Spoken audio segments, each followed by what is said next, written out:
Hello दोस्तों, स्वागत है आपका अपने चैनल में। दोस्तों, आज मैं इस वीडियो में बात करने वाला हूँ सीबीएसई के दो सर्कुलर के बारे में, जो कि आज ही 6 तारीख को रिलीज़ हुए हैं सर्कुलर सीबीएसई की तरफ से। तो वो है, एक तो है ओएमआर के रिगार्डिंग किस तरीके की ओएमआर होगी और ओएमआर के अंदर क्या क्या चीज़ें आपको फिल करनी है। बहुत ही ज़्यादा इंपॉर्टेंट है ये वीडियो, क्योंकि आपको इसमें मैं पूरा बताऊंगा किस तरीके से ओएमआर शीट को आप फिल कर सकते हैं और आपको करना ही है, जो एग्ज़ाम के दौरान आपको ज़रूरत पड़ेगी करने की, और ताकि आपकी गलतियाँ ना हो। तो इस वीडियो के माध्यम से मैं आपको क्लियर पूरी वीडियो में बताऊंगा, तो आप बने रहिए वीडियो के अंत तक। दूसरा जो सर्कुलर है वो है रिगार्डिंग एग्जामिनेशन, जो कि आपको पता ही है कि term first and term second exam होंगे, तो वो मैं आपको डिटेल में नहीं बता रहा हूँ। सीधा चलता हूँ मैं। ये कुछ सब्जेक्ट्स हैं आपके, जो कि आपको पता है मेन सब्जेक्ट्स स्कूल में जो होते हैं नॉर्मली, और कुछ और भी सब्जेक्ट हैं, जो कुछ सब्जेक्ट होते हैं जो कि सभी स्कूल्स के अंदर नहीं होते, तो वो भी यहाँ पर दे रखे हैं।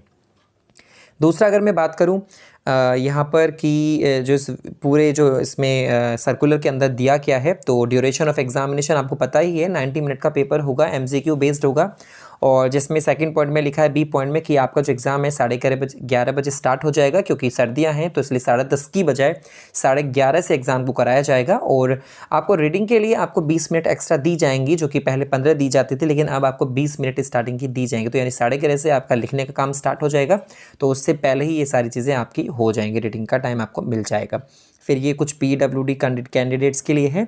और फिर अगर मैं बात करूं प्रैक्टिकल और इंटरनल असेसमेंट और प्रोजेक्ट, तो ये आपको पता ही है कि प्रैक्टिकल किस तरीके से टर्म फर्स्ट के हुए हैं इंटरनल तरीके से, और किस तरीके से टर्म फर्स्ट के लिए सेकंड के लिए होंगे, वो जिसमें एग्जामिनर आएगा, एक्सटर्नल एग्जामिनर, तो वो भी आप ही को पता है। तो जो मार्क्स दिए जाएंगे ओवरऑल, जो फुल मार्क्स होंगे 30 में से या 20 में से, जो भी है डिपेंडिंग अपॉन द सब्जेक्ट, सो वो आपके 23/12 से पहले पहले आपको मतलब देने ही हैं। ठीक है, जो एग्ज़ाम है, जो कि प्रैक्टिकल हैं, उनके जो मार्क्स हैं वो 23 से पहले स्कूल आपके अपलोड वहाँ पर कर देगा, या तो उस दिन भी कर सकते हैं या पहले भी वहाँ पर कर सकते हैं।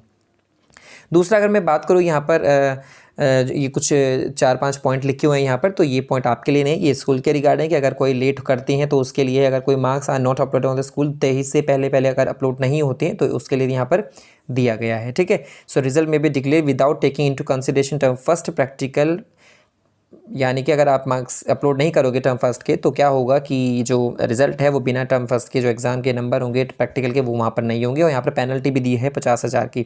ठीक है, दूसरा अगर मैं बात करूँ, no external exam will be appointed, term first में तो एक्सटर्नल होगा ही नहीं, तो ये सारी चीज़ें आपको पहले से ही पता हैं, इन चीज़ों की बातें हम नहीं कर रहे हैं। सेंटर के बारे में बता रखा है कि 26,000 सेंटर हैं, स्कूल हैं अब की बार, तो जो फिक्स किया गया है, तो स्कूल के अंदर ही सेंटर होंगे मोस्टली, और इंडिया से बाहर भी हैं जो कि 26 हैं। और बाकी जो कैपेसिटी बिल्डिंग प्रोग्राम्स होंगे वो स्कूल में बीच बीच में होंगे एग्ज़ाम से पहले, ताकि सबको पता चल जाए, सभी टीचर्स को, सभी स्कूल्स को, कि किस तरीके से एग्जाम कराने हैं, क्या क्या चीज़ें वहाँ पर करनी होंगी, इवैल्यूएशन कैसे होगा, किस तरीके से कॉपी चेकिंग होगी, सारी चीज़ें उसके अंदर वीडियो के माध्यम से टीचर्स एंड स्कूल्स को बता दी जाएंगी।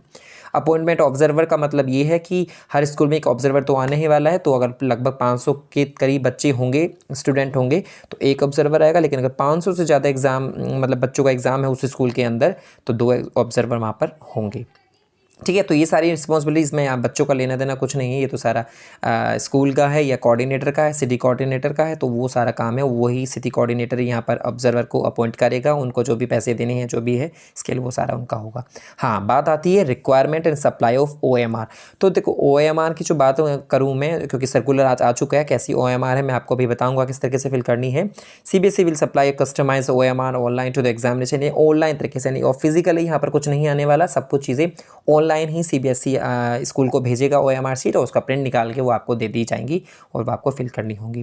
प्रिंट जो दिया जाएगा वो A4 साइज़ का ही होना चाहिए पेपर, तो उसी के ऊपर अच्छी क्वालिटी की वहाँ पर रिक्वायरमेंट होगी, अच्छे पेपर की क्वालिटी के पेपर होने वहाँ पर चाहिए।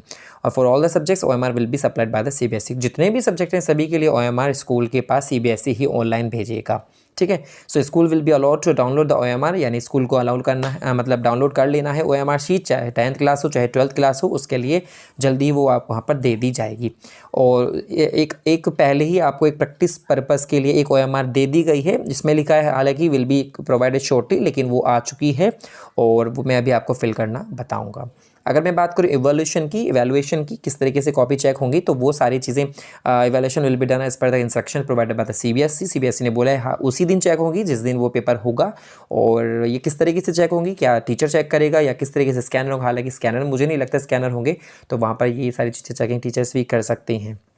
रफ वर्क के लिए एक शीट एक्स्ट्रा दी जाएगी, तो उस पर आप अपना जो भी ये रफ वर्क है वो आप कर सकते हैं। गाइडलाइंस होंगी कोविड के रिगार्डिंग, तो वो तो फॉलो करनी ही है, स्कूल हो या पेरेंट्स हो या स्टूडेंट्स सबको फॉलो करनी है।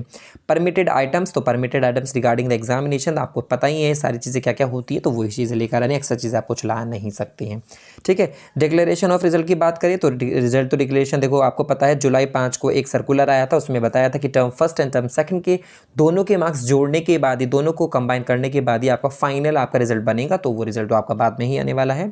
ठीक है, अगर मैं बात करूं आपके रोल नंबर, जी हाँ टर्म फर्स्ट के जो रोल नंबर आने वाले हैं तो आपके 9 नवंबर 9 नवंबर को आपके अपलोड हो जाएंगे और आपको सीबीएसई इन्फॉर्म कर देगा, इस चीज़ के बारे में बता देगा। ठीक है, फंक्शनरी सब, तो 9 तारीख तक ये सारी चीज़ें आ जाएंगी। तो ये था ये वाला पीडीएफ। अब हम चलते हैं आपका जो सर्कुलर नंबर 2 है, जो है रिगार्डिंग योर ओएमआर शीट, किस तरीके से ओएमआर शीट आएगी और किस तरीके से आपको फिल करनी है। ठीक है, तो ये है आपका ओएमआर के रिगार्डिंग, आपका इसमें लिखा भी है demystifying OMR to be used in the term first examination regarding. ठीक है, उसके बारे में ये सेट पूरा दे रखा है। OMR is demystified providing following informations, a sample copy OMR is enclose with the letter. इस लेटर में पूरी एक सैम्पल कॉपी दी गई है, तो इस तरह की वहाँ पर आएगी। डिटेल्स इसमें दे रखी हैं, will be filled in the OMR, वो सारी की सारी चीज़ें भरी जाएंगी। और एक लाइन है यहाँ पर जो डार्क बोल्ड में लिखी हुई है, देखो, I confirm that all the particulars given above are correct. तो ये लाइन आपको ओएमआर शीट के अंदर फिल करनी है। जी हाँ बिल्कुल, देखो यहाँ पर रेड कलर से उनको फिल करके भी दिखाया है कि बच्चा अपनी राइटिंग में ये सारी लाइन, ये वाली लाइन जो लिखी है, ये लाइन अपने बच्चा अपनी राइटिंग में यहाँ पर लिखेगा। ठीक है, तो वो सारी चीज़ें इसमें बहुत ही ईजी है, कोई ज़्यादा हार्ड नहीं है इसमें ऐसा कुछ करने का। और कैंडिडेट के सिग्नेचर इसमें होंगे, तो ये सारी चीज़ें बच्चे को करनी है। उसके अलावा candidate has to write a question paper code, उसको क्वेश्चन पेपर लिखना है। अपर राइट कॉर्नर पर वहाँ पर स्पेस दिया गया, वहाँ पर लिखना है question paper code will be written on the question paper. बिल्कुल सही बात है, क्वेश्चन पेपर पर लिखा जाएगा क्वेश्चन पेपर कोड। और फिर आता है कैंडिडेट हैज़ टू राइट, यानी कि ये लाइन लिखनी है और वहाँ पर साइन भी करने हैं, इन रनिंग हैंड में उनको लिखने हैं। और फिर आता है हमारा पेन कौन सा यूज़ कर सकते हैं, तो यहाँ पर blue and black ball pen यहाँ पर यूज़ करना है। तो इनमें से कोई सा भी आप पेन यूज़ कर सकते हैं, लेकिन याद रहे जेल पेन नहीं होना चाहिए, बॉल ही होना चाहिए। Use of pencil is strictly prohibited, यानी इस पेंसिल को तो यूज़ ही नहीं करना। If it is found that the candidate has to be pencil for the filling of man, this will be considered as the unfair means. जो pencil से fill करेगा तो उसको गलत माना जाएगा और उसको कोई भी उसके एफआईआर जो भी है वो दर्ज हो सकती है। तो following are the important features of the OMR sheet, यानी अब स्टार्ट होती हैं आपकी कौन कौन से पॉइंट्स हैं, क्या क्या आपको करना है, तो वो मैं आपको बता रहा हूँ। फर्स्ट पॉइंट है आपका, सबसे पहला जो पॉइंट आता है ये, there is a space for answering 60 question, यानी आपकी जो ओएमआर शीट है उसमें 60 क्वेश्चन का स्पेस दिया गया है। So candidate will use maximum circles as per total question given in the question paper for giving a response। बिल्कुल सही बात है, यानी आपके पास जो मैक्सिमम क्वेश्चंस आपको करने हैं, मान लीजिए 60 क्वेश्चन है और उसमें से आपको 50 ही करने हैं और सेक्शन वाइज पेपर है, तो आपको उसके अकॉर्डिंग ही पेपर करना है। ऐसा नहीं है कि आपने 60 क्वेश्चन में से 50 करने हैं और सेक्शन वाइज भूल गए आप और आपने 50 की स्टार्टिंग कर दी। तो आपको ध्यान रखना है कि किस तरीके से आपको पेपर करना है, आपको सारी चीज़ें पहले से ही पता भी होंगी। सेकेंड है answer given after the maximum question number will not be evaluated. मान लीजिए 60 में से आपके 45 क्वेश्चंस आपको करने थे, 45 आपने कर दिए। अब आप चाहते हैं कि if there are 45 question in some question paper and the candidate is changing question number 46 in MR, यानी कि वो चाहता है कि क्वेश्चन नंबर 46 को वो चेंज करना और वो क्वेश्चन के आगे लिख देता है एंड दिस इज़ 45 क्वेश्चन और आपने उसको लिख दिया है। तो ऐसा इसका मतलब ये नहीं है कि आपने 46 क्वेश्चन को चेंज किया है तो और आपने उसको 45 बता दिया है, 45 है, तो आपको वहाँ पर नंबर मिल जाएंगे। ऐसे में आपको नंबर वहाँ पर नहीं मिलने वाले कि आपने क्वेश्चन नंबर ही चेंज कर दिया, तो वो गलत होगा। ठीक है, फिर आता है आपका कुछ पॉइंट नंबर थर्ड में बोल रहा है कि फॉर गिविंग रिस्पॉन्स, अगर आप किसी क्वेश्चन के आंसर दे रहे हैं तो वहाँ पर 4 सर्किल होंगे अवेलेबल, ABCDE, बहुत ही ईजी है, आपको पता है। Are given in front of each question, सही बात है, रो में दे रखा है क्वेश्चन के सामने 4 option. Candidates once confident about the correctness of the reply should give darken the circle, बिल्कुल सही बात है। अगर आपको लगता है बिल्कुल ये ही सही है तो देखो स्टार्टिंग में आपको ऐसे ही सोचना है कि पेपर के क्वेश्चन को ध्यान से देखो, उसके ऑप्शन को देखो, जब आपको लगता है कि कॉन्फिडेंट है कि यही सही है तभी आपको उसको डार्क करना है सर्किल को। ठीक है, ये तो हो गया सिंपल सी बात। फिर आता है आपका कुछ point number 4, after 4 circle are over देखो जैसे ही चारों सर्किल आपके दिखेंगे सामने, उसके सामने जस्ट देखेंगे तो boxes is given in the same row, कुछ बॉक्सेस भी दे रखे हैं वहाँ पर, ठीक है। Candidates have to write the correct option in this box, that is A B C D E and answer. देखो मैं आपको OMR शीट दिखाता हूँ, आपको तब समझ में तब अच्छे से आ जाएगा। यहाँ पर देखिए आप कि यह है क्वेश्चन नंबर 1, ये है क्वेश्चन नंबर 1, क्वेश्चन नंबर 2, ये सारे 60 तक दे रखे हैं।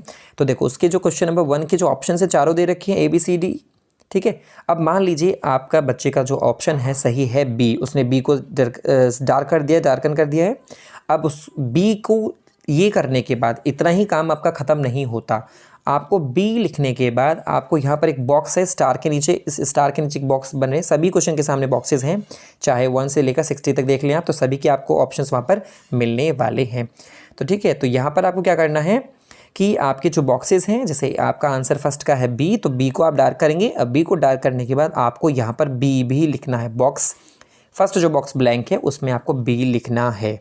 याद रहे कि आपको चारों ऑप्शन में से जो भी सही है, मान लीजिए क्वेश्चन नंबर 3 में आपका C सही है तो इस बॉक्स में C लिखेंगे।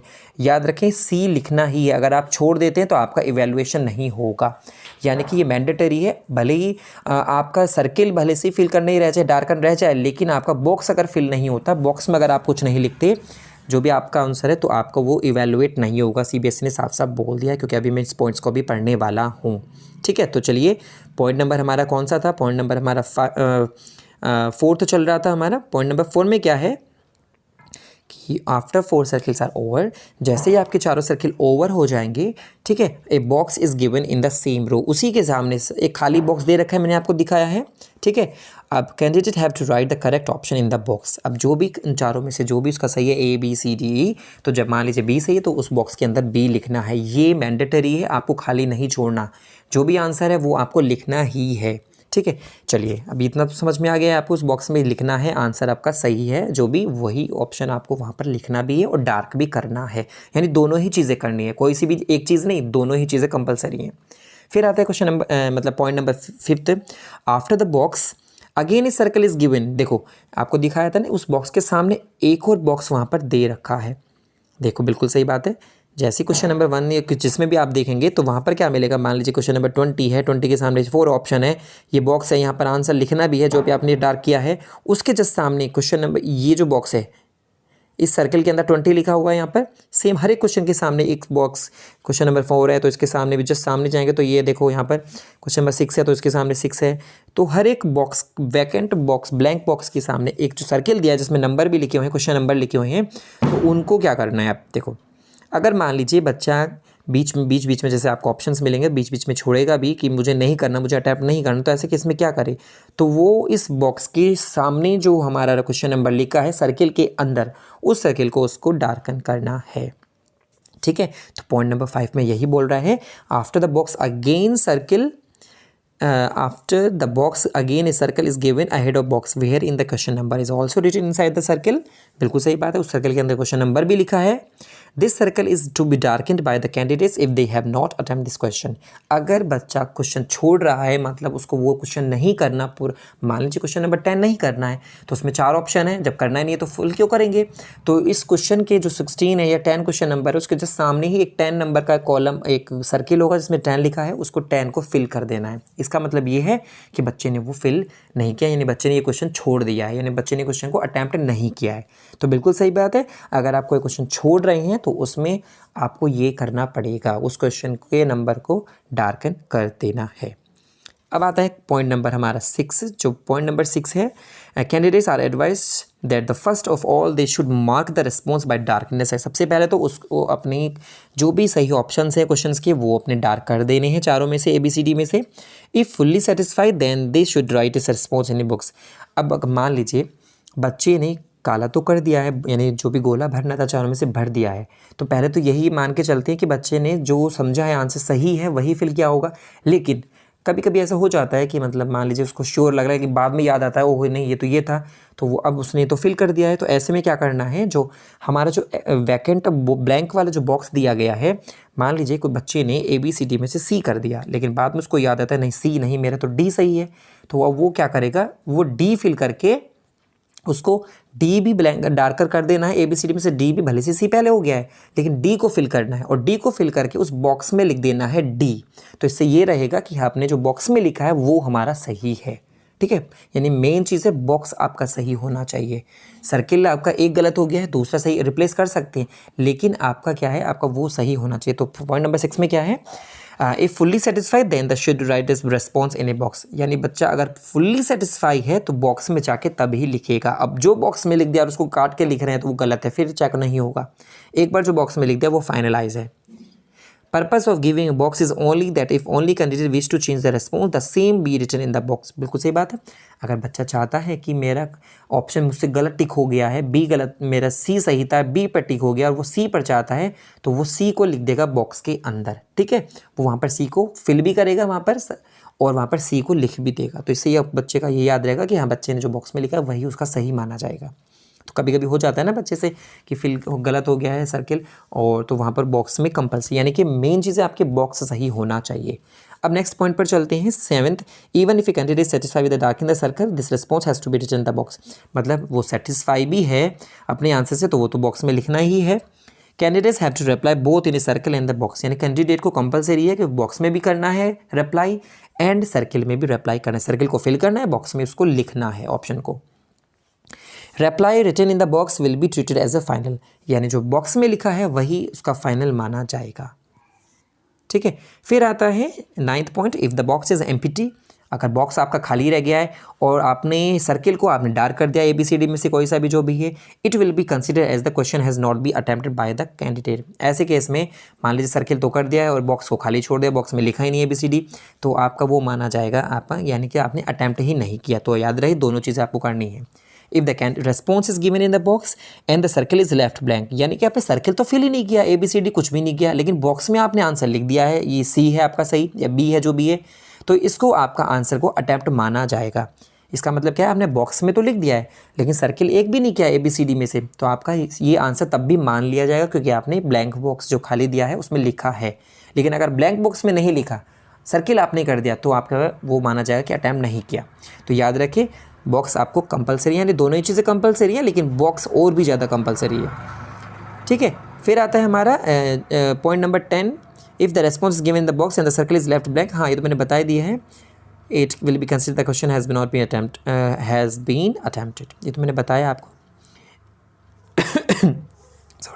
Sorry if all the three, देखो 3 चीज़ें हैं आपको पता है। इफ़ ऑल द थ्री, एक तो है 4 तो सर्किल है ABCD, दूसरा बॉक्स भी उनके सामने खाली, और तीसरा हमारा एक लास्ट सर्किल भी है, ठीक है। जो तीनों की तीनों, अगर मान लीजिए सारी चीज़ें उस क्वेश्चन के सामने ब्लैंक हैं तो उसको मान लिया जाएगा कि वो अटैम्प्ट ही नहीं किया क्वेश्चन को। बिल्कुल सही बात है। अगर कुछ भी आपने नहीं लिखा है, सारी चीज़ें छोड़ दी हैं, चारों में से ऑप्शन भी नहीं किया, ब्लैंक बॉक्स भी खाली छोड़ दिया है और आपने जो लास्ट ब्लैंक दिया गया वो भी नहीं किया, तो उसको हम अटैम्प्ट को मान लेंगे, यानी कि अटैम्प्ट ही नहीं किया। वैसे तो जो अटैम्प्ट नहीं करना है, मान लीजिए जो बच्चा छोड़ रहा था, पीछे हमने डिस्कस भी किया है कि बच्चे ने छोड़ दिया है, तो वहाँ पर क्वेश्चन के सामने जो बॉक्स, क्वेश्चन के ऊपर जो सर्किल बना रखा है उसको हमें फिल करना है, अगर हम अटैम्प्ट नहीं करना चाहते तो। और अगर आपने कुछ भी नहीं किया है तब भी वो खाली ही माना जाएगा, यानी कि अटैम्प्ट नहीं हुआ। So school will download the OMR in advance as per the schedule given in the guidelines. बिल्कुल सही बात है। स्कूल को जब भेज दी जाएगी OMR से तो उनको डाउनलोड करके रख लेनी है वो सारी चीज़ें। Centre superintendent will keep the OMR safely under lock. Centre superintendent जो भी बनाया गया होगा वो उनको लॉक करके रख लेगा सारे OMR शीट को। एंड की आफ्टर अनलॉक एंड की after downloading and will be used only on the day of examination after affixing FS stamp of the centre superintendent. यानी कि superintendent will keep the OMR safely under lock and की after downloading. उनको download करने के बाद superintendent के पास रहेंगी वो, जो भी स्कूल का प्रिंसिपल होंगे या जो भी बनाया जाएगा।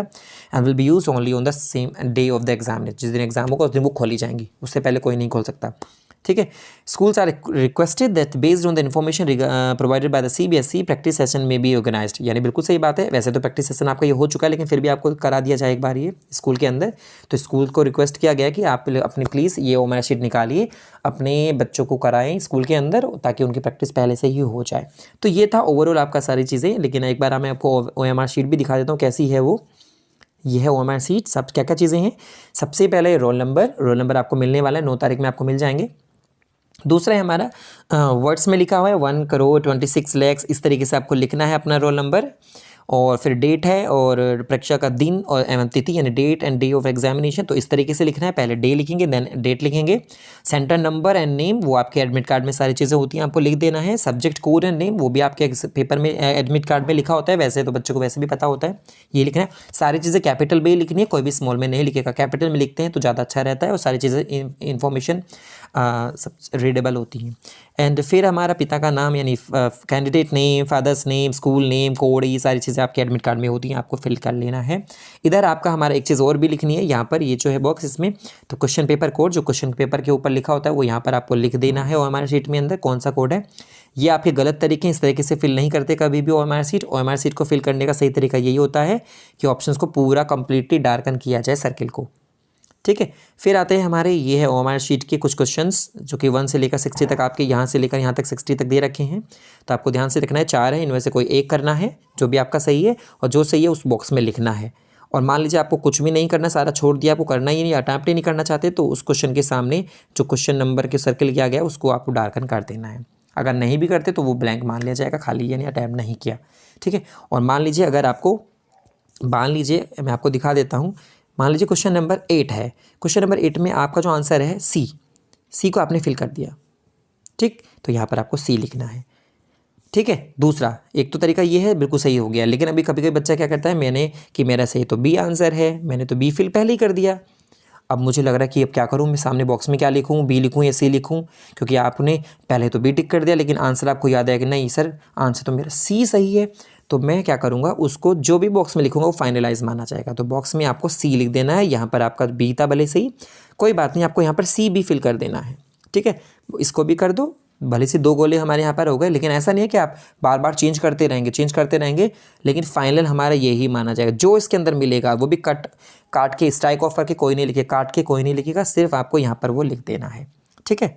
तो ये तरीका है। दूसरा एक स्ट्राइक ऑफ का भी तरीका बनाया जाता है कि मान लीजिए बी आपका सही है आपके अकॉर्डिंग, लेकिन बाद में आपको याद आता है सी मेरा सही है, तो आपने यहाँ तो सी लिख दिया सही है, लेकिन आप बी को ऐसे एक लाइन से काट सकते हैं, एक लाइन खींच के, एक ही लाइन सिर्फ, वो कटिंग माना जाएगा, ठीक है। और सी आपका यहाँ पर लिख दिया तो आपका ये सही है। तो ये है OMR शीट, सैंपल दिखा रखा है। दूसरा एक लाइन अपने आप में राइटिंग में लिखनी है इस तरीके से, और ये स्मॉल लेटर में ही लिखिए, जिस तरीके से लिखा सेम ऐसे ही लिखना है, कभी यहाँ पर भी आप कैपिटल बना दें, तो इस तरीके से आपको पूरी लाइन लिखनी है, देन आपको रनिंग हेड में आपकी सिग्नेचर कर देनी है, ठीक है।